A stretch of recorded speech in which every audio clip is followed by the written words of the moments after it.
안녕하세요. 핵심 주제 60 박정희 정부 보겠습니다. 자, 포인트를 보면 박정희 정부를 크게 군정 시기, 제3공화국, 제4공화국 유신 시기 이렇게 세 개로 나누거든요. 그래서 오늘 우리가 공부할 때 이제 어떤 거는 이 군정 때, 어떤 거는 제3공화국 때, 어떤 거는 제4공화국 때 일어났는지를 그 위주로 볼 건데, 하지만 너무 겁먹지 마세요. 일단은 우리 시험은 어떤 식으로 나오냐면 뭐 가령 요 제4공화국 때 있던 일이야 아니면은 요게 군정 때 있던 일이야 요런 식의 문제는 잘은 안 나와요. 그러니까 요 두 개를 요 각각을 구별하는 문제는 잘 안 나오고 그냥 통으로 이거 전체가 박정희 정부 때 있었던 일이죠. 그럼 이 다음에 전두환, 노태우 정부 순으로 가는데 뭐 최계하는 빼고 근데 보통은 우리 시험에 한 10문제 정도 나오면 8문제 정도는 박정희 정부 때 있었던 일이야 전두환 정부 때 있었던 일이야 이렇게 물어봅니다. 그러니까 이거를 시대를 구분할 필요는 없지만 우리가 조금 난이도가 높아지면 요때 일어난 일이야 아니면은 요 유신 때 일어난 일이야 요렇게 물어보는 문제를 대비해서 오늘은 요렇게 세 개로 나눠서 공부를 하게 될 겁니다. 아셨죠? 자, 오케이. 그래서 이렇게 세 개를 나눌 거예요. 그래서 이제 각각의 어떤 일이 일어났는지 우리가 볼 겁니다. 일단 제일 시험에 잘 나오는 것들은 요 제3공화국 때는요. 한일 국교 정상화, 베트남 파병, 경부고속도로 준공 요 세 개가 제일 잘 나옵니다. 그러니까 전체적으로 다 봤을 때. 그 다음에 제4공화국은 유신헌법을 제정을 할 때 국민들의 저항이 굉장히 거셌거든요. 이때 어떤 저항이 일어났는지 이 내용들이 나와요. 이런 내용들이 나옵니다. 그래서 이 두 개가 오늘의 핵심이에요. 오늘의. 자, 그러면 우리가 먼저 이 군정 시기를 보겠는데 보세요, 여러분들. 우리 기본서 250페이지 보면 표 나왔죠. 각각 공화국. 그래서 제1공화국은 이승만 정부 때였어요. 그죠? 그냥 이승만 정부 때, 이승만이 1, 2, 3대 대통령을 다 했는데, 다 그냥, 어떻게, 그렇지. 그냥 다 통으로 다 이승만 정부였던 거예요. 그 다음에 잠깐 짧게, 장면 내각 때 내각 책임제, 그리고 양원제를 실시를 했거든요. 그런데 이때 쿠데타, 그러니까 군사정변, 5.16 군사정변, 뭐 쿠데타라고도 하는데 박정희가 5.16 군사정변을 일으키면서 61년하고 62년 봐봐요. 61년에 끝나서 63년이잖아. 요 사이에 뭐가 있어요? 요 사이가 군정이야, 군정. 군정 시기입니다. 군인이 통제를 하던 요 시기. 그 다음에 상공화국, 사공화국 요렇게 됩니다. 무슨 얘기인지 아시겠죠? 오케이. 자, 그러면 우리 기본서를 보기 전에 요거 하나는 좀 보고 가자고요. 아까 우리가 포인트에서 이 표를 봤는데 오늘 두 개의 그 단체가 나옵니다. 이게 여러분들이 되게 헷갈려 하시는데 처음에 5.16 군사정변을 일으켜가지고 군정을 할 때는 이제 어떤 그 단체가 나오냐면 원래 군사혁명위원회였다가 국가 재건 최고회의로 바뀐 게 있어요. 요 놈하고 여러분들이 뭐가 헷갈리냐면 나중에 이제 유신 체제에 들어가면 통일주체 국민회의가 나오거든요. 얘네 그러니까 이 박정희 정부를 공부할 때 여러분들을 괴롭히는 실체가 뭐냐면 얘네 둘이야. 왜냐면 얘네 둘이 자꾸 헷갈려요, 여러분들이. 근데 한번 생각해봐요. 박정희 및 그 군부 세력이 여기서 군사 정변을 일으켰죠. 그러면 얘네들은 벌써부터 통일을 내세우는 게 아니라 먼저 이 무너져 가는 국가를 재건하기 위해서 재건하려고 내가 진짜 할 수 없이 군사 정변을 일으켰어. 그래서 재건이란 말이 들어가요. 재건이 처음이야. 그 다음에 이때쯤 되면 이제 닉슨 독트린이라 그래가지고 막 이제 공산주의와 이제 요 자유주의 진영 간에 화해 그 분위기가 형성이 됐거든요. 그래가지고 우리는 통일을 해야 돼. 통일이 정말 중요한 거야. 요 전까지는 반공이었습니다. 반공이었는데 이때부터는 통일 해가지고 이름 자체에 통일이 붙어 있어. 통일 주체 국민회의하고 국가 재건. 우린 이 무너져나가는 나라를 재건하려고 한 거예요. 재건이 들어간다. 요 헷갈리시면 안 돼요. 그래서 요 국가 재건 최고회의는 여기서 이제 요 제3공화국이 시작되면서 민정 이양을 하면서 요거는 없어집니다. 근데 아무튼지 간에 요 두 개를 헷갈리시지 마시라고. 군정에서 처음 시작할 때 한 거는 재건 국가 재건 최고회의 다 이름 못 외우더라도 그냥 재건 하나만 머릿속에 간직하고 있으면 돼요.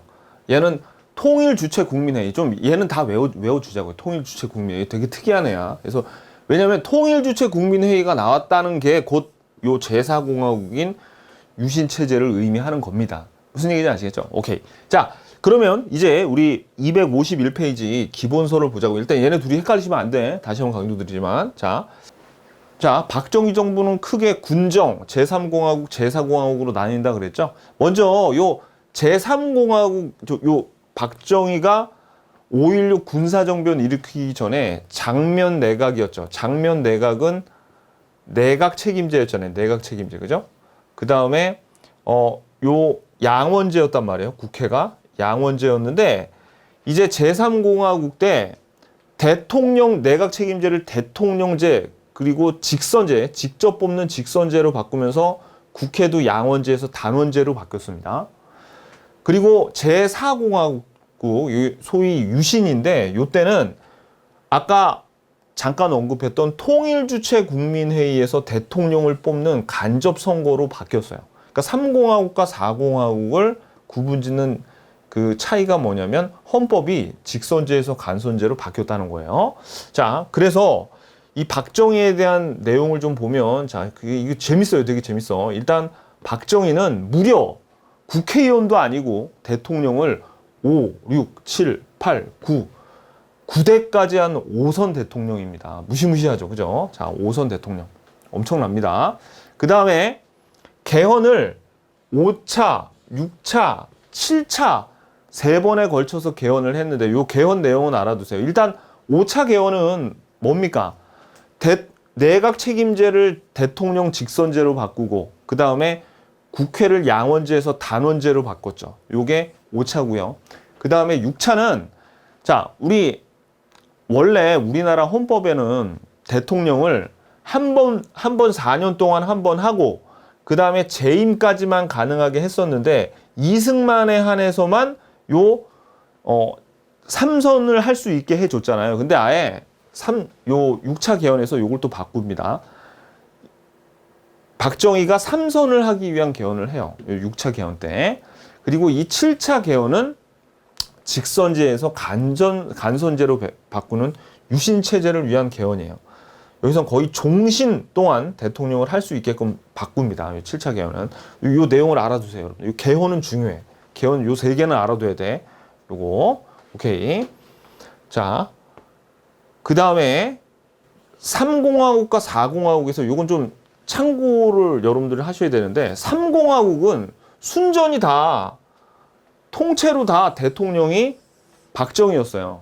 근데 4공화국은 요 9대 대통령을 오래 못합니다. 왜냐면 78년에 당선이 돼가지고 79년에 박정희가 저격당해서 사망을 하거든요. 그래서 그 다음에 잠깐 동안 대통령을 했던 사람이 최기하야. 4공화국에 최기하 대통령도 있고요. 그 다음에 전두환 정부의 초기도 요 4공화국에 걸쳐 있어. 그러니까 요 4공화국은 박정희, 그 다음에 최기하, 전두환 일부 요렇게 여기 섞여 있습니다. 요 4공화국. 그거 참고로 알아두세요. 그냥 참고입니다. 그야말로 참고. 근데 여기서 볼 거는 요 개헌 내용이 중요해. 이따가 하나씩 나올 겁니다. 자, 그래서 이제 5.16 군사정변을 일으키는데 이때 그 배경을 좀 볼게요. 배경이 4.19 혁명을 한 이후에 이제 사회가 되게 혼란스럽습니다. 근데 이것도 좀 당연한 게 왜냐면 그 이승만 정부 때 굉장히 좀 반공, 너희들 빨갱이 하면서 사람들 굉장히 억압했죠. 그랬을 때 이게 그 권위주의적인 정부가 물러나고 이제 들어서잖아요. 새 정부가. 그러면 사람들이 막 들고 일어나게 돼 있습니다. 여기저기서 목소리가 터지게 돼 있어요. 근데 그거를 어떻게 보면 굉장히 혼란스럽다고 볼 수도 있어요. 그래가지고 이때 좀 혼란스럽기도 하고, 그 다음에 하도 그 이승만 정부 때는 반공이 중요해가지고 통일이라는 얘기도 함부로 못 꺼냈습니다. 왜냐면 통일 얘기 꺼내면 그냥 다 공산주의자로 몰려서 이렇게 당했던 시기였기 때문에, 그래서 이제는 정부가 바뀌어서 평화 통일에 대한 내용도 나오고요. 그러면서 이제 장면 내각은 경제를 중요시 여기면서 뭐를 했냐면 군비를 축소를 시키려고 해요. 그러니까 이제 군인 세력들이 불만을 품고, 그 불만을 품은 군인 세력 중에 한 명이 박정희였겠죠. 그래서 박정희를 중심으로 한 군인들이 정변을 일으켜서 무력으로 국회를 해산합니다. 그래서 장면 내각이 60년 4.19 혁명 다음에 61년까지 2년에 걸쳐 있지만 실제로 따져보면 9개월밖에 안 돼요. 단기간에 그냥 붕괴가 됩니다. 자, 그리고 이제 박정희가 혁명 공약을 발표하는데, 일단 명분이 있어야 되지 않습니까? 명분이 있어야 되는데 사회가 지금 굉장히 혼란하고, 그리고 지금 바로 이렇게 사회가 혼란하면 북에서 쳐들어올지 모른다 하면서 반공을 국시로 삼아요. 밑줄 반공. 박정희도 역시 반공을 국시로 삼습니다. 그래서 반공 체제를 강화한다는 혁명 공약을 발표해요. 근데 더 중요한 거는, 이게 중요해요. 자, 정권 장악에 성공한 군부 세력이, 자, 밑줄 보세요. 군사혁명위원회. 요게 최고 권력 기구야. 지금 요 군정 시기에 최고 권력 기구인데, 벌써 근데 이름이 너무 군인 냄새가 나죠. 벌써 이름에 군사가 들어가죠. 군사혁명 막 이런 게 들어가 있으니까 요거를 나중에 아까 말씀드렸던 국가 재건 최고회의로 요게 나중에 바뀌어요. 그러면 우리가 5.16 군사정변이 나오면 군사혁명위원회가 나오거나 군사재건 최고회의가 나오겠네. 요거 두 개 이름을 다 알아두셔야 됩니다. 자, 그러니까 이건 마치 뭐랑 같냐면, 우리 왜 그 최씨 무신 정권의 교정도감 뭐 그런 거 있었죠. 그거랑 유사한 거예요. 최고 권력기구. 자, 그래서 반공을 국시로 삼아서 이제 혁명 공약을 발표를 합니다. 자, 그래서 이제 군정을 실시하게 되는데, 252페이지. 군정은 아까 여기 밑줄. 군사혁명위원회를 국가 재건 최고회의로 바꾼다 그랬죠. 요걸로 개편이 되고, 그다음에 밑줄. 중앙정보부를 창설합니다. 중앙정보부. 이 중앙정보부에 대한 영화도 많이 나와요. 이때 이 중앙정보부에서 뭐 사람들 많이 좀 이렇게 고문해서 민주항쟁하는 사람들을 고문하고 막 그랬고, 요게 안기부로 바뀌었다가 이제 국정원으로 되는 거죠. 자, 아무튼지 간에 이 중앙정보부를 이때 만들었구나. 그래서 반대파를 탄압하면서 이제 군정을 실시합니다. 그러면서 아까 개헌했었잖아요. 개헌 밑줄. 대통령 직선제와 단원제를 골자로 한 개헌을 한 게 군정 때구나. 그죠? 알겠죠? 요건 별거 없죠. 그 다음에 민주공화당을 창당합니다. 공화당. 아무튼 그 박정희 정권의 어떤 상징적인 중앙정보부, 민주공화당 다 언제 나왔어요? 이 군정 때 나왔어요. 그래서 이 민주공화당을 창당을 해가지고 지금은 군정이지만 민정이양, 정부를 지금 군인이 아닌 민간인들에게 옮기고 건네준다는 게 민정이양입니다. 이 정부를 민간인에게 넘겨주겠다라는 거예요. 민정이양. 그래서 민주공화당을 비밀리에 이제 창당을 해요.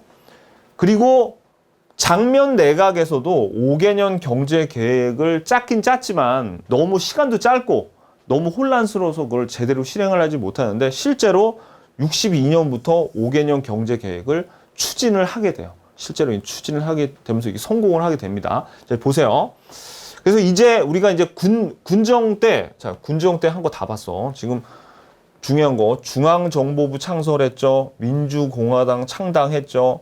그 다음에 국가재건 최고회의가 최고 권력 기구였어요. 이때 군정 때. 자, 이제는 제3공화국으로 넘어가는 거예요. 제3공화국으로. 자, 제3공화국은 먼저 민정 이양을 하는데 지금 군인들이 한 1, 2년 통치를 하고 있었죠. 그러다가 이제 어떻게 되는 거야? 그러다 이제는 됐어. 우리 군인들은 물러나고 민간인에게 이제 이 정치를 넘겨줄 거야. 라고 하면서 민간인이 누구냐면 바로 박정희 자신입니다. 왜? 제대했어요. 군대를 제대했어. 그럼 이제 민간인이잖아. 더 이상 군인이 아니고. 그래가지고 어떻게 해요? 박정희가 군대를 제대했습니다. 전역을 하고 민간인 신분으로 대통령 선거에서 당선이 돼요. 그야말로 민정이양이 된 거예요. 민정이양. 그죠? 그래가지고 국회의원 선거에도 이제 군인 출신들이 다수 포진해가지고 아까 말씀드렸던 공화당 있죠? 민주공화당이 다수당을 차지하면서 이제 군부 세력을 기반으로 한 박정희 정부가 수립이 됩니다. 그러니까 민정이양이지만 요거를 안을 들여다보면 그냥 군복 입던 사람들이 양복으로 갈아입은 거예요. 근데, 그러니까 요 지금 상황은 어떤 사람은 군복 입은 사람들이 양복 입고 하는 행태는 군인이랑 거의 비슷해. 거의 똑같아. 군인이랑. 양복만 입은 군인이었을 뿐이죠. 그죠? 어떻게 보면. 자, 그래서 민정이양이 됐고요. 그리고 이제 경제 계획을 추진하죠. 근데 돈이 없잖아요. 일본 놈들한테 식민지기가 내내 쪽쪽 빨리고 거기에다가 또 전쟁까지 일어났어. 전쟁까지 일어나고 참 그 부패한 정치인들 때문에 정말 나라가 그야말로 거지꼴입니다. 그래가지고 어떻게 하냐면 어떻게든 돈을 마련을 해야 돼.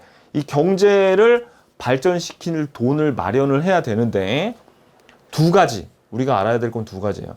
한일 국교 정상화를 통해서 일본으로부터 돈을 받는 거하고요. 또 하나는 여기 봤듯이 베트남 파병 요 두 개를 통해서 어떻게 해요? 경제 개발을 위한 돈을 마련하려고 합니다. 볼게요. 이제 이 내용이 시험에 엄청 중요한 거예요. 자, 먼저 한일 회담을 하는데 이제 국교 정상화, 한일 국교 정상화 이전에 자, 밑줄 보세요. 중앙정보부장 김종필하고 일본의 오하라 얘네 둘이 이 무상 원조와 차관에 대한 대략적인 금을 비밀 메모 형태로 합의했어요. 요거를. 그래서 요 한일 회담에서 무상 원조와 이제 일본에게 뭐 배상금 쪽으로 돈을 줘라. 근데 일본 쪽은 배상금이 아니라 다른 명목으로 돈을 빌려주고 돈을 주면 안 될까? 막 서로 이렇게 합의를 했겠죠. 합의를 한 거예요. 그리고 이제 이 한일 회담에서 이런 내용을 이제 국민들이 알았어요. 그래서 우리 국민들은 일본 놈들이 그렇게 나쁜 짓을 했으니 사과를 받아야 되고 거기에 대한 정당한 보상을 받아야 되는데 이 한일 이 회담은 상당히 굴욕적인 게 왜냐면 얘네들이 배상금으로 준 게 아니라 독립 축하금 미친 거 아니에요 얘네들? 독립 축하금이라는 명목으로 준 거예요. 기가 막히죠, 그죠? 사람을 때려놓고 병원에 입원했는데 입원해서 나온 사람한테 야, 다시 건강해진 거 축하한다고 돈 주는 거랑 똑같은 거죠. 그죠? 합의금을 받아야지, 그죠? 아무튼 그런 겁니다. 그래서 자 금액은 중요하잖아요. 일단 3억 달러를 무상으로 돈을 받고 또 나머지 5억 달러는 빌립니다. 차관으로 빌려요. 이런 식으로. 자, 그래서 요 영향으로 이제 어떻게 됐냐면 한국 경제의 대일 의존도가 심화되고 한미일 공동 안보 체계가 이제 형성돼. 사실 요 한일 협정을 하는데 미국이 많이 중간 다리를 놔줬습니다. 왜냐하면 지금 북한, 중국, 그때 당시는 중공이었어요. 중공, 소련, 러시아가 그때는 소련이었는데 이 세 나라는 똘똘 뭉쳐가지고 굉장히 잘 지내고 있어. 근데 한국과 일본은 지금도 사이 안 좋잖아. 지금도 싫어하잖아요, 다들. 그죠? 근데 이때 당시는 더 사이가 안 좋았겠죠. 그래서 미국이 이렇게 다리를 놔주면서, 야, 북쪽엔 저렇게 뭉치는데 우리 너희들 사이좋게 지내지 말고 우리 한번 다 같이 공동 정선을 펼쳐보자. 이렇게 된 겁니다. 자, 근데 시험에 나오는 거는 이게 나오는 게 아니야. 자, 시험에 나오는 건 뭐가 나오냐면, 요 한일 국교 정상회담에서 김종필하고 오하라 이름 알아둬야 돼요. 김종필, 오하라 나오면 한일 국교 정상화구나. 여기에 대한 내용이구나. 이걸 알아야 되는데, 진짜 시험에 잘 나온 건 이겁니다. 6.3시 왕별. 시험에 나오는 이거예요. 자, 밑줄. 국민들은 일본의 사과와 정당한 보상을 요구하면서 굴욕적인 한일 국교 정상에 반대하는 시위를 계속 전개를 했는데, 이때 계엄령까지 선포하면서 시위를 무력으로 진압을 했어요. 그래서 아무튼 이제 한일 협정이 체결이 됩니다. 자, 요거. 그래가지고 요 6.3 시위가 왜 시험에 잘 나오냐면, 이따가 나중에 보면 알겠지만, 요 6.3 시위를 잘 알아야 돼. 왜냐면 이따가 유신 헌법에 대한 저항으로 여러 가지 저항을 하거든요. 부마항쟁, 무슨 3.1 민주구국 선언을 하는데, 6.3 시위는 요 3공화국 때 있었다는 얘기예요. 3공화국 때. 유신 때 있었던 게 아니라고. 그러니까 이제 출제위원들이 시험 내기가 좋은 거야. 헷갈리잖아. 왜냐면 이 유신 때는 굉장히 많은 그 민주화 항쟁이 있었는데, 요거는 한일 국교 정상화 때문에 일어났던 거거든요. 6.3 시위는. 그러니까 요거랑 헷갈리시면 안 돼요. 굉장히 중요하다고. 시험에 잘 나와요. 오케이. 자, 됐어. 6.3 시위. 그래서 요 6.3 시위는 뭐 때문에 일어난 겁니까? 그렇지. 요 한일 국교 정상화에 반대해서 일어난 거예요. 하지만 아까 말씀드렸듯이 한일 협정이 체결이 되고 일본한테 배상금이 아닌 미친 독립 축하금이라는 명목으로 사과도 제대로 받지 못하고 돈을 받았어요. 그래서 여기에 대한 평가가 갈려요. 그래가지고 이 돈이라도 받았으니까 우리나라가 뭐 잘 살게 됐다. 이렇게 주장하는 사람들이 있고, 또는 이때 일본한테 이 돈을 받았으면 안 된다. 더 받으려면 확실한 사과와 그 다음에 배상금과 근데 법적인 문제도 있어요. 법적인 문제도. 자, 뭐 그래서 그 두 의견이 아직까지 두 의견이 공존하고 있어요. 자, 제 의견은 어떠냐고요? 제 의견은 중요하지 않아요. 시험에 맞으면 되는 거야. 무슨 얘기인지 아시겠죠? 시험에 맞아. 그게 더 중요해. 자, 시험을 잘 봐야 됩니다, 여러분들. 우리가. 자, 그 다음에 253페이지. 자, 그 다음에 베트남 파병을 보겠습니다. 베트남 파병. 자, 이 베트남 파병도 이제 베트남 전쟁에 미국이 발을 담그죠. 근데 미국이 생각보다 이 베트남이 굉장히 잘 버텼어요. 베트남이 잘 버티고 천문학적인 돈이 계속 들어가니까 미국이 한국한테 좀 도와줘라고 하는 거예요. 그래서 미국이 한국에 베트남 파병을 요청을 했고, 박정희 정부는 미국과의 동맹을 강화하고 경제 개발에 도움을 얻기 위해 파병을 결정을 합니다. 그래서 별표. 브라운 각서는 뭐하고 관련되어 있는 거예요? 베트남 파병하고 관련이 되어 있는데, 이거는 베트남에 파병을 해줄 테니 미국은 한국군을 현대화 시켜주고 그 다음에 경제 발전을 위한 기술 원조와 차관을 제공해 달라라고 해서 베트남을 파병을 했습니다. 그래서 지금 박정희 정부 때 다시 한번 보지만 3공화국 때 살기 굉장히 어려운 시절이었어요. 그래서 아무튼 한일 국교 정상화와 베트남 파병을 통해서 일단 경제 개발을 할 수 있는 달러를 일단 확보를 했습니다. 그래가지고 이제 그 발전을 하게 되는 경제 내용은 뒤에 가서 좀 볼 거고, 일단 삼선 개헌도 먼저 보자고요. 자, 그 다음에 말씀드렸듯이 우리나라 헌법은 이때 4년으로 2번밖에 못하게 돼 있었어요. 이승만만 빼고. 근데 이제 박정희가 한 번 더 대통령을 하려고 이제 3선 연임을 허용하는 헌법 개정을 추진합니다. 그래가지고 자, 야당 제야 세력 학생들을 중심으로 3선 개헌 반대 투쟁을 전개. 자, 3선 개헌 반대 투쟁을 전개했어요. 자, 3선이야, 이건 3선. 전개했는데 여당 의원들만 참석한 채로 3선 개헌안을 변칙적으로 통과를 합니다. 그래서 이제 박정희가, 자, 여기 밑줄 보세요. 대통령 선거에서 박정희가 김대중을 누르고 7대 대통령이 됩니다. 우리 김대중도 나중에 대통령이 되죠. 근데 요거 중요해요. 박정희가 김대중을 누르고 7대 대통령이 됐죠. 7대 대통령이 된 거는 뭐하고 상관이 있어? 요 6차 개헌. 3선을 하려는 개헌하고 상관이 있는 게 뭐가 돼요? 요 김대중 이때 좀 간신히 이겼거든요. 간신히 이겼다고 보면 돼. 근데 이 박정희가 김대중을 이기고 7대 대통령 선거가 된 게 뭐하고 관련이 있다고요? 이 3선 개헌. 3선 개헌하고 상관이 있는 거다. 그리고 이때도 그죠? 3선 개헌 반대 투쟁이 일어났었어요. 그럼 이 3선 개헌 반대 투쟁도 유신 체제하고 요게 반대한 거하고는 요거랑은 좀 다른 거죠. 그러니까 이거하고는 다른 거야. 다른 시대에 일어났던 거야. 무슨 얘기인지 아시겠죠?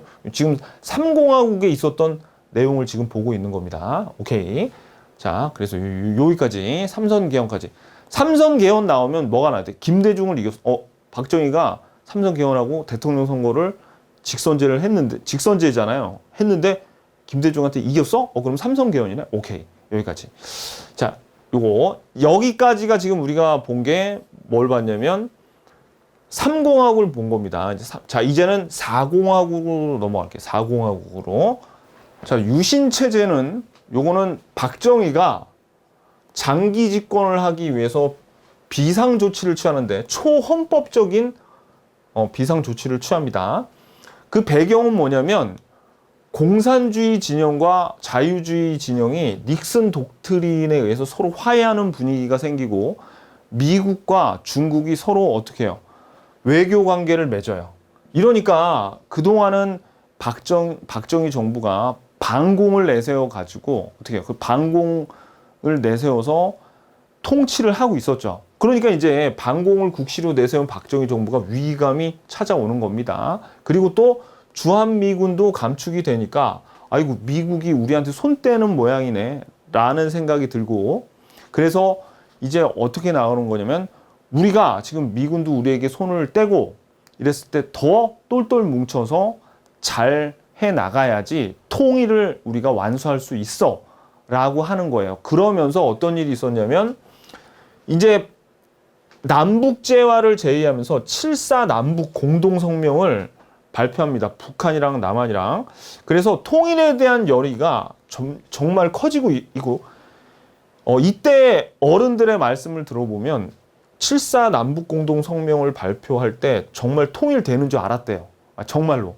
그럴 정도로 굉장히 이제 반응이 컸었고 그러니까 박정희 정부는 이렇게 통일이 눈앞에 있는데 나한테 좀만 대통령 다시 더 주면 내가 확실하게 통일시켜줄게 라고 하면서 좀 맡겨줘. 그리고 사회가 이럴수록 혼란해지면 안 돼 라고 하면서 이제 유신 체제를 선포를 하는 겁니다. 국가 안보와 질서 유지를 내세우게 된 거죠. 닉슨 독트린 요게 큰 배경이 된 거예요. 자, 그리고 7.4 남북 공동성명에 대해서는 우리 통일 정책을 배울 때 자세하게 배울 겁니다. 자, 그래서 이제 어떻게 하냐면 남북 대화와 지속적인 경제 성장, 평화 통일을 구실로 해서 10월에 보세요. 비상계엄령 선포하고 국회 해산하고 모든 정치 활동을 중지시키는 등의 헌법의 일부 조항을 효력을 중지시키는 비상조치를 선언한 걸 우리가 유신이라 그래요. 그러면서 이제 개헌을 합니다. 이게 그 유명한 유신헌법이에요. 7차 개헌. 그래서 이 유신헌법을 보면 자, 지금 253페이지인데 여기에 대통령을 이제 직선제로 하려고 했더니 김대중과 박정희가 7대 대통령 선거에서 붙었는데 박정희가 이기긴 이겼지만 김대중 후보가 상당히 선전을 거뒀죠. 그러니까 이제 어떻게 하냐면 간선제로 바꾸는 거예요. 간선제로. 그래가지고 자 이제 간선제로 바꾸는데 요 다음 페이지에 보면 통일주체 국민회의 나오죠. 요게 중요해. 통일주체 국민회의에서 간선제를 하는데 얘네들은 국회의원이 아니에요. 그냥 일종의 친 대통령 성향의 사람들이야. 그냥 각 동네에서 뽑힌 그 친 대통령 성향의 사람들입니다. 그래가지고 무슨 뭐 대통령 선거 같은 거 하면 90% 넘는 건 당연한 거고 거의 100%에 가깝게 다 그렇게 투표가 돼요.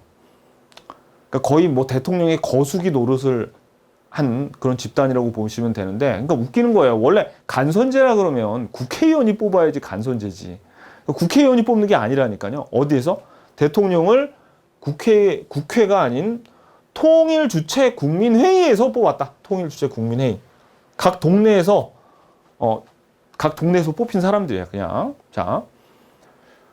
그런데 보세요. 아무튼 그런데 이제 대통령의 권한을 봐봐요. 그러니까 2번을 먼저 본 이유는 대통령으로 아무튼 나가기만 하면 무조건 대통령이 되는 거죠. 왜? 친 대통령 성향의 집단들이 뽑으니까. 그리고 또 하나는 임기도 6년으로 바꿨습니다. 횟수에 제한도 없어요. 그러니까 결국은 이 말은 종신으로 대통령 하겠다는 얘기죠. 평생 동안. 그리고 대통령의 권한도 극대화가 돼요. 그래서 뭐가 나오냐면 우리 시험에 국회의원의 3분의 1을 추천할 수 있는 권한이래요. 대통령은 엄연히 행정부의 수장인데 지금 입법부인 국회의원을 3분의 1이나 추천할 수 있어.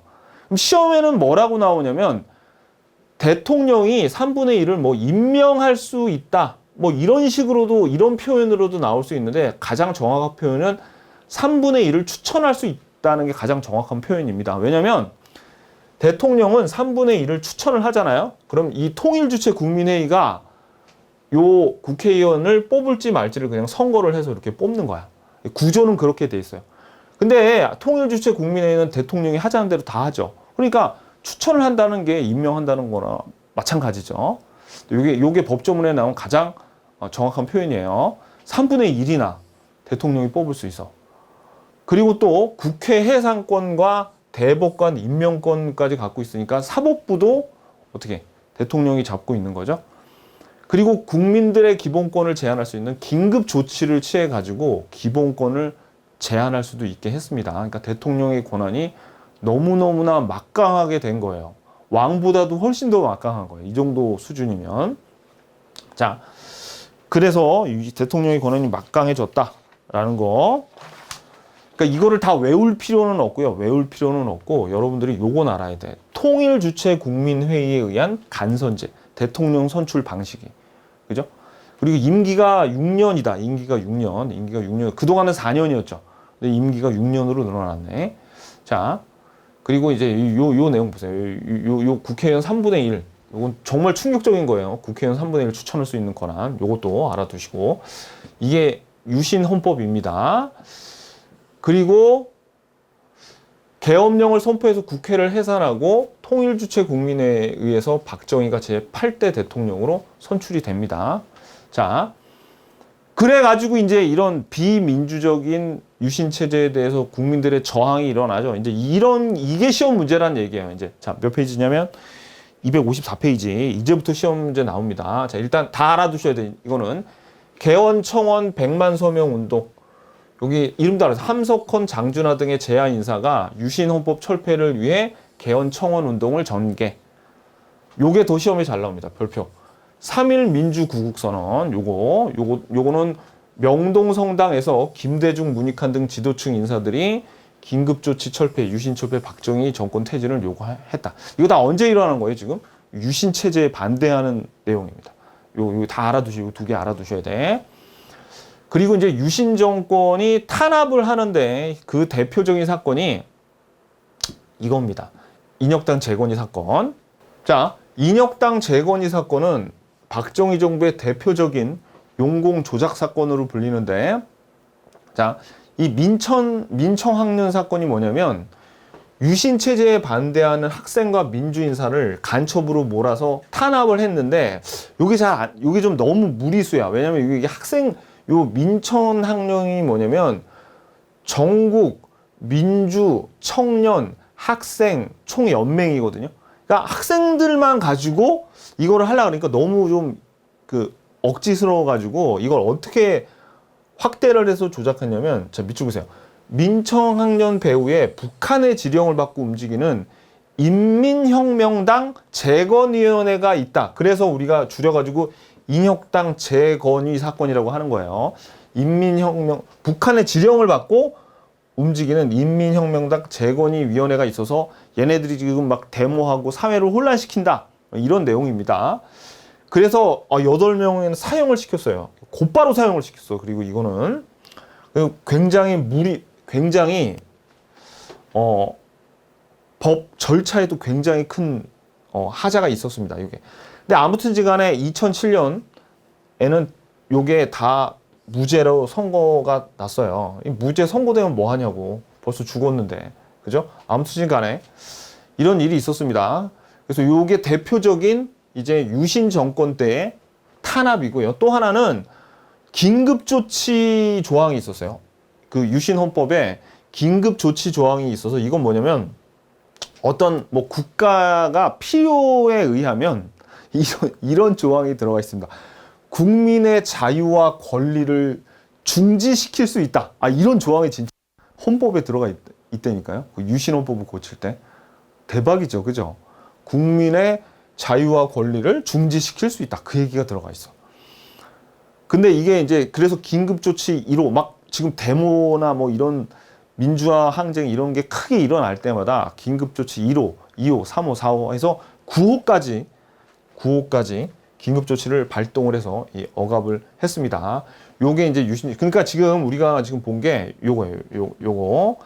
지금 유신헌법, 그래서 국민들이 저항을 하죠. 그래서 아까 개헌청원 100만인 서명운동, 3.1 민주구국선언, 방금 전에 이제 인혁당 재건위 사건, 요거까지 지금 봤어요. 근데 진짜 제일 중요한 건 요 부마항쟁입니다. 이제부터 요 부마항쟁을 볼게요.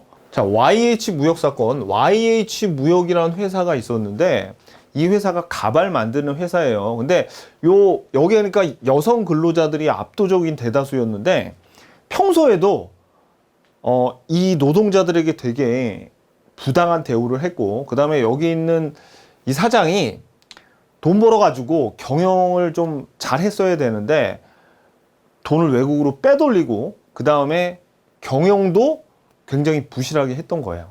그래가지고 어떻게 이제 문을 다 폐업을 하게 되는데, 폐업을 할 때도 좀 성의 있는 모습을 좀 보여야 되겠죠. 그러니까 가령 이 회사를 어디에다 인수를 시키려는 노력을 하던가, 또는 그래가지고 고용 승계나 뭐 그런 근로자들을 위해서 그런 모습을 보여야 되는데 그냥 하루아침에 문 닫고 폐업을 해버리겠다는 겁니다. 그럼 여기서 일하던 사람들은 다 어디로 가라는 얘기야. 그죠? 그래가지고 시위를 하기 시작하는데 이제 시위를 못하게 막으니까 여기 있는 여성 근로자들이 당시 야당 총재였던 김영삼 총재를 찾아가게 되고, 이때 이 김영삼이 신민당 당사에서 이제 시위를 하라고 내줍니다.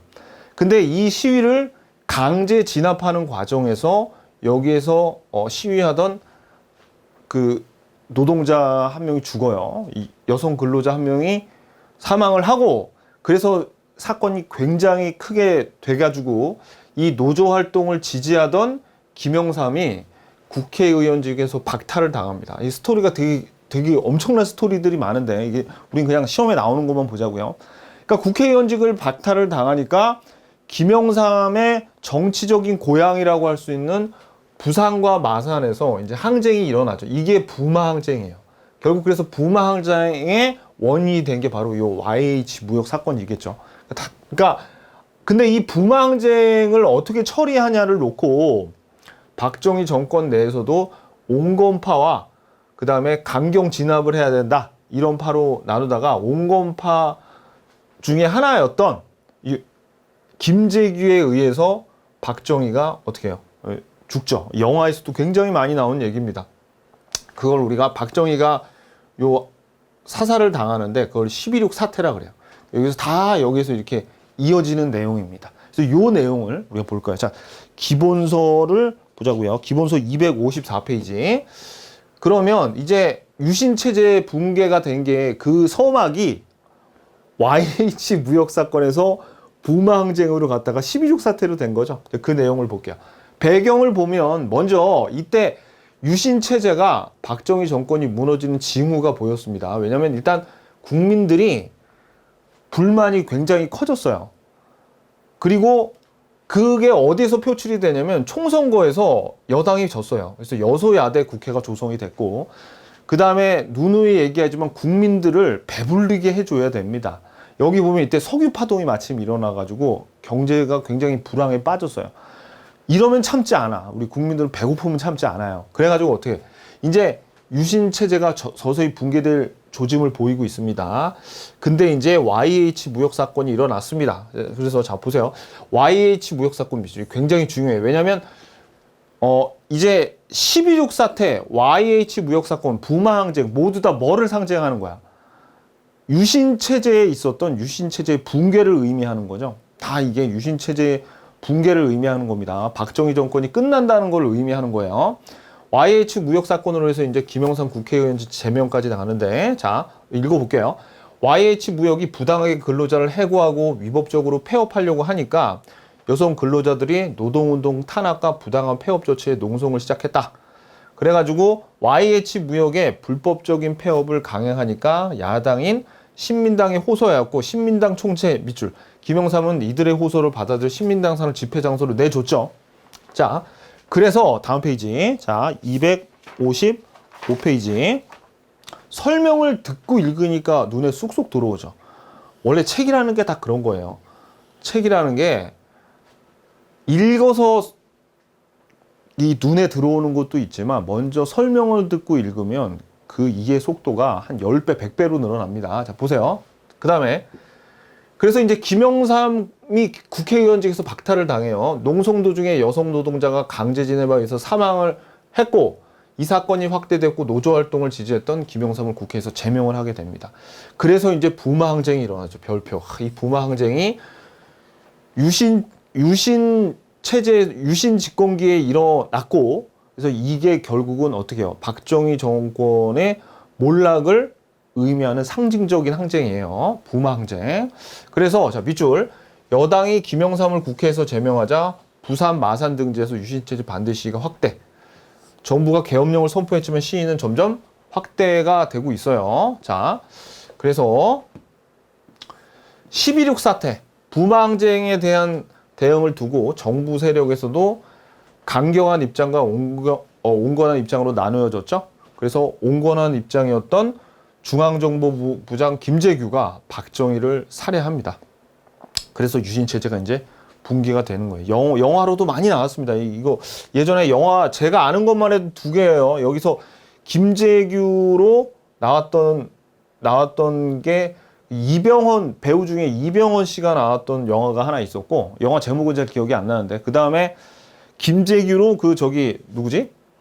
그 배우 이름은 기억이 안 나는데, 그 싸움의 기술에서 나왔던 배우 있어요.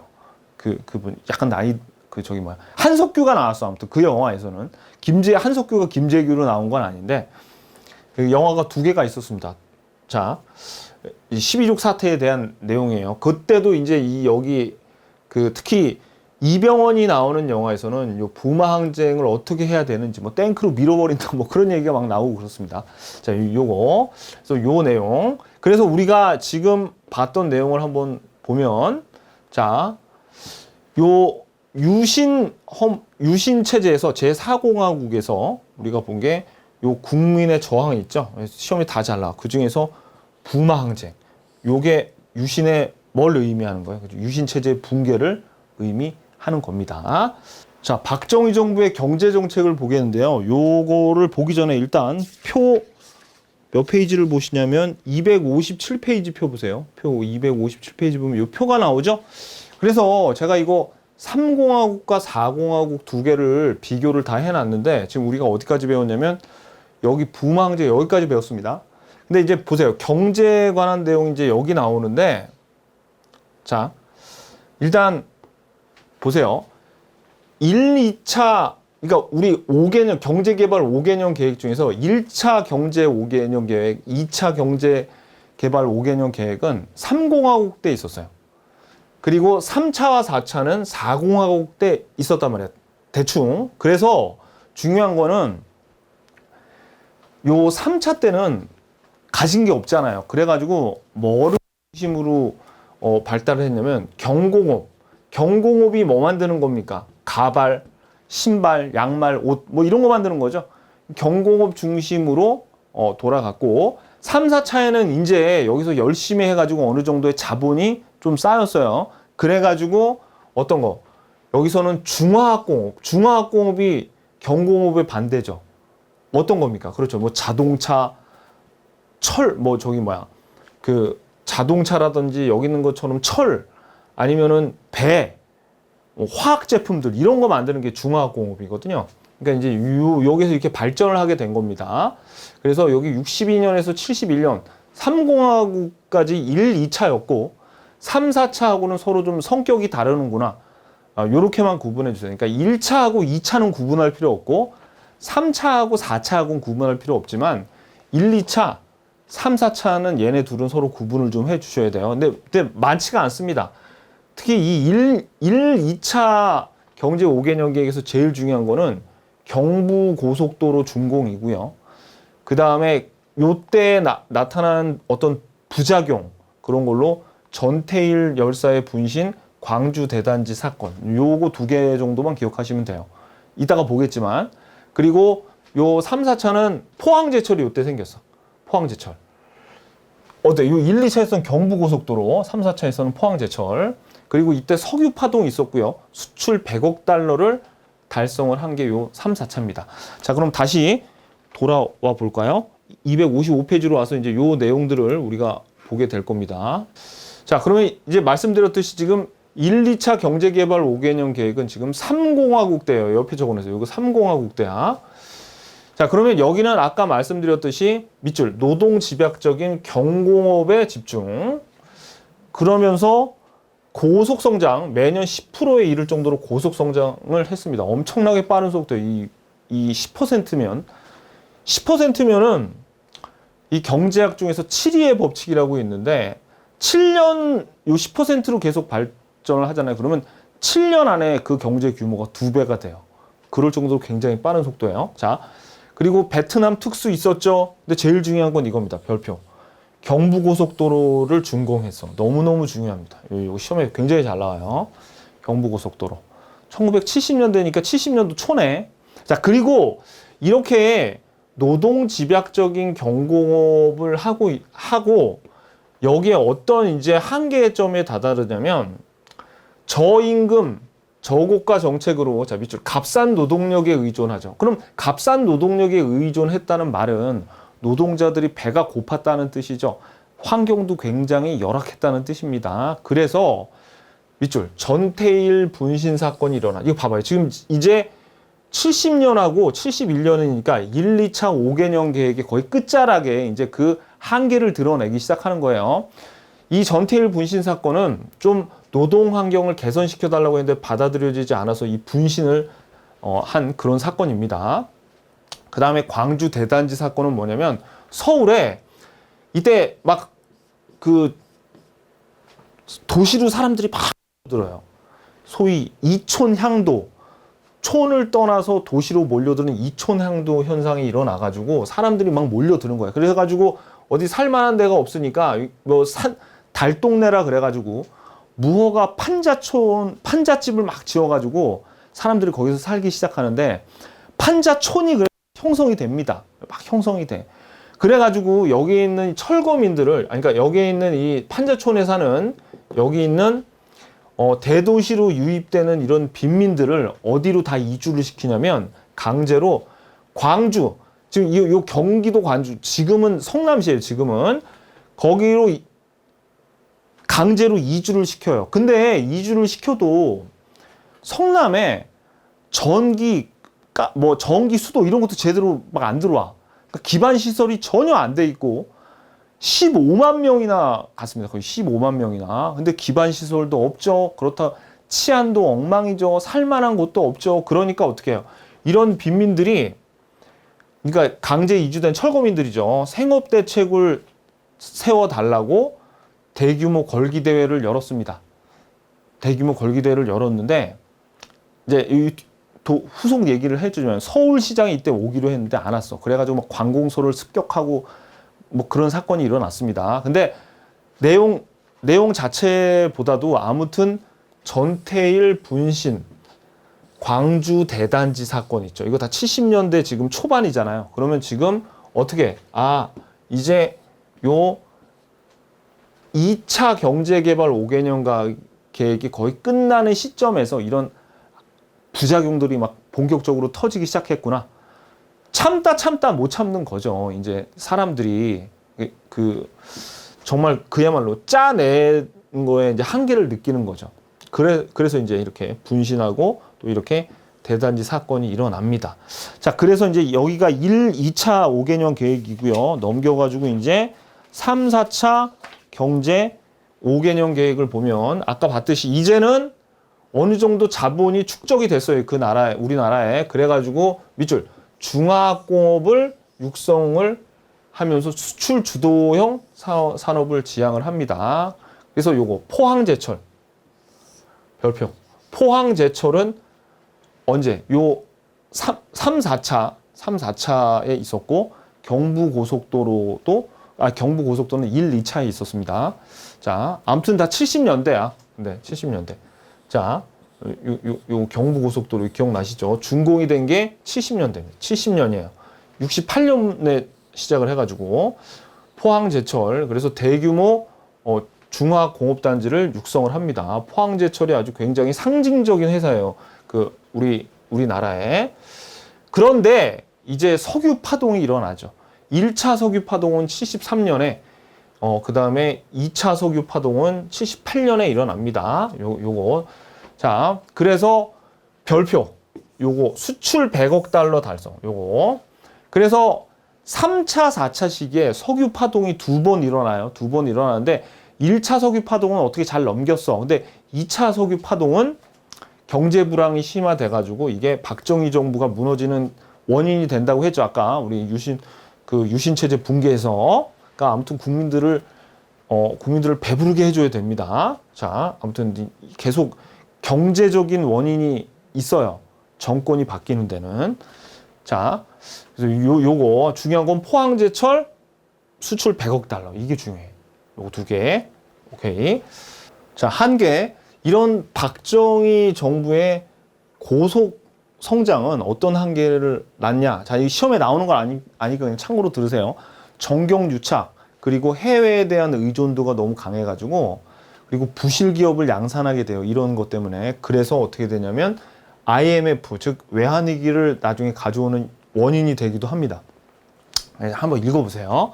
자, 그 다음에 이제 박정희 정부의 그 밖의 정책을 보면 일단 새마을 운동 딱 나오면 그냥 이거 박정희 정부 때구나.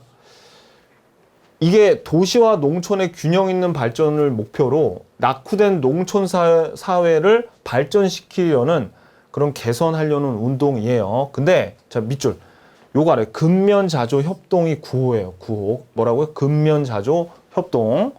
요거 알아두시고, 그리고 이 새마을 운동은 유네스코의 새마을 운동 기록물의 세계 유산으로 등재가 되어 있습니다. 새마을 운동. 자, 그 다음에 요것도 잘 나와요. 한독 근로자 채용 협정 체결해서 그 외화를 벌기 위해서, 이거 참 어떻게 보면 그 슬픈 얘기인데, 요 얘기는 우리 국제시장인가 그 영화에 나와요. 서독에 광부와 간호사를 파견한 거. 요것도 박정희 정부 때입니다. 그리고 경범죄 처벌법을 개정해서 장발과 미니스커트 착용을 단속을 합니다. 이거 머리 너무 기는 건 자르고 미니스커트 입으면 막 자루 재고 막 그랬어요. 자, 그 다음에 가정의례 준칙이라고 있는데, 요건 뭐냐면 지금은 이제 그 우리나라 사람들이 되게 합리적이고 체면이나 뭐 그런 거를 예전만큼 중요시 여기지 않았는데, 예전에는 이 그야말로 허례허식, 무슨 제사를 지나다던가 결혼식을 한다던가 무슨 축하연 같은 걸 열면은 진짜 그거 한 번 하면 그 집이 망할 정도로 거하게 열었거든요. 그거 그 결혼 파티 한 번 하고 집이 망하는 거야. 그럴 정도로 어떤 무슨 잔치나 그런 거를 너무 자기의 소득이나 주제에 맞지 않게 너무 크게 했습니다. 그래서 이거를 가정의례준칙을 제정해서 제사 음식은 뭐 몇 개만 올리고 뭐 그런 거를 이렇게 지정을 한 게 있어요. 지금은 뭐 이만큼 올리라 그래도 안 올리는데 뭐 그죠? 자, 아무튼 그 다음에 넘기시고 그냥 이건 한번 들어두세요. 자, 그 다음에 뭐가 있냐면 혼분식 장려 운동이라 그래서 분식의 날로 정해가지고 이때 뭐 그 쌀이 부족해가지고 뭐 이랬습니다. 그런데 나중에 통일벼라는 다수학 품종이 개발돼서 이제 없어졌어요. 그냥 참고로 보시고 요거 별표. 건강보험제도도 요거 1977년부터 시작됐습니다. 요게 중요해. 그럼 여기서는 여러분들이 나머지는 그냥 한번 보시고 2번, 1, 2, 3번은 그냥 보시고 중요한 거는 여기 있는 새마을 운동하고 그 다음에 요 건강보험제도예요. 중요한 건 요 두 개. 나머지는 그냥 한번 보시고 자, 그 다음에 이제 교육정책은 뭐가 중요하냐면 요거 두 개 다 잘 나옵니다. 별표. 국민교육헌장, 요거 국민교육헌장. 그래서 새로운 민족문화의 창조를 강조했다. 뭐 이런 내용 같은 건 알 필요 없고 그냥 국민교육헌장을 선포했구나. 밑줄. 그 다음에 중학교 무시험 추첨제, 그 다음에 고교 평준화 정책을 시행을 했습니다. 그리고 이때 북한에서 무장공비가 청와대 습격 사건이 있었어요. 그때 향토 예비군이 창설이 됩니다. 진짜 나쁜 놈들이죠, 그죠? 이놈들 때문에. 자, 그래서 아무튼 향토 예비군이 창설됐구나. 이 내용까지. 요거. 그래서 여러분들 지금 본 내용을 좀 한번 쭉 여기 표에다 정리를 해 놓으면 일단 3공화국인지 4공화국인지 구별하는 것도 중요한데 사실은 이거 전체가 다 박정희 정부 때 일어났다는 거 우리 시험에는 그렇게 거의 나와요. 요 구별하는 건 잘은 안 나오는데 또 구별해서 알아두시는 게 그게 어렵지도 않고 그게 훨씬 좋습니다. 그래서 우리가 이제 요 내용들을 봤죠. 요렇게 봤고 지금 우리가 본 게 여기에요. 나중에 지금 우리가 뒷부분 본 게 여기라고 여기 보시면은 대부분 다 어떻게 3공화국 때 있었던 일이네. 요 건강보험제도는 요 4공화국 때고 요거 여기까지 정리해 주시면 됩니다. 자, 그럼 포인트 볼게요. 포인트 오늘. 자, 포인트 보겠습니다. 포인트가 요게 잘못됐네요. 요게 73년이 아니라 79년입니다. 그리고 요 다음 것도 요 표도 요거 잘못됐네요. 요 79년입니다. 제가 앞에 처음에 포인트하고 이 표 나온 거는 동영상 밑에 표시를 해달라고 그러겠습니다. 여러분들이 이거 혼동하실 수 있겠네. 그래요. 근데 뭐 당연한 거죠. 72년 다음에 1년 지난 게 아니라 79년에. 자, 그래서 우리 요거 먼저 헷갈리시면 안 돼요. 국가재건최고회의는 처음에 5.16 군사혁명 때 군사혁명위원회가 국가재건최고회의가 됐고 유신 체제에서는 통일주체 국민회의인데 요 두 개를 혼동하시면 안 됩니다. 아셨죠? 먼저 요거. 그 다음에 포인트를 보시면 자, 먼저 5.16 군사정변으로 군인들이 정권을 장악하게 되고 그 다음에 중앙정보부를 창설하게 되고 이 중앙정보부가 안기부, 국정원 이렇게 변했어요. 지금은 국정원입니다. 예전에 중앙정보부가. 그 다음에 민주공화당 창당을 하면서 민정이항을 준비하게 되죠. 그래서 제3공화국 때 이제 박정희가 대통령이 되면서 한일 국교 정상화를 했어요. 한일 국교 정상화 다음에 나오는 게 뭐예요? 632. 그리고 김종필 오하라 회담. 그 김종필 오하라 서로 뭐 메모를 주고받았던 그 한일 협정. 그 다음에 베트남 파병은 브라운 각서죠. 브라운 각서. 그 다음에 경부고속도로를 준공을 했다. 매우 중요합니다. 그 다음에 국민교육헌장을 선포했죠. 그 다음에 유신 체제에서는 유신을 72년을 좀 기억을 해주시는 게 편합니다. 유신 헌법에 대한 국민 저항이 굉장히 격렬했는데, 자, 요거 알아야 돼요. 개헌청원 100만인 서명운동 3.1 민주 구국선언. 또 어떤 탄압을 가했냐면 용공 조작 사건인 인혁당 재건이 사건 등이 있었어요. 그러다가 YH 무역 사건을 통해서 신민당 총체인 김영삼이 국회의원에 제명을 당해서 그 정치적 고향인 부산하고 마산에서 이제 시위가 일어나고 계엄령 선포하고 이거를 강력하게 진압을 해야 된다. 온건하게 진압을 해야 된다. 이런 싸움이 붙었는데 온건하게 진압을 해야 된다는 김재규가 박정희를 79년 10월 26일 날 사살을 합니다. 그러면서 유신 체제가 붕괴가 돼요. 그래서 이제 유신 체제 중요한 거는 요 박정희 정부 때 수출 100억 달러를 달성을 합니다. 근데 제가 이거를 이렇게 나눠 놨는데 사실 10문제 나오잖아요. 10문제 나오면 시험은 어떤 식으로 나오냐면 8에서 9문제는 지금 박정희 정부 때 일을 주고요. 1번에 박정희 정부 주고 2번 전두환 정부 때, 뭐 3번 노무현 정부 때, 4번 김대중 정부 때 이렇게 섞여 있는 지문 중에 박정희 정부 때 일어났던 사건은 어떤 거야? 라고 우리에게 물어봐요. 그래서 난이도가 낮은 문제가, 그러니까 난이도가 그렇게 높지 않은 문제가 한 8에서 9문제 나오고요. 한 문제에서 두 문제 정도가 제3공화국 때 있었던 일이야? 아니면 제4공화국 때 있었던 일이야? 아니면 군정 시기에 있었던 일이야? 요거를 구분해서 물어봅니다. 어떻게 나오는지 기출문제 풀러 가자고요.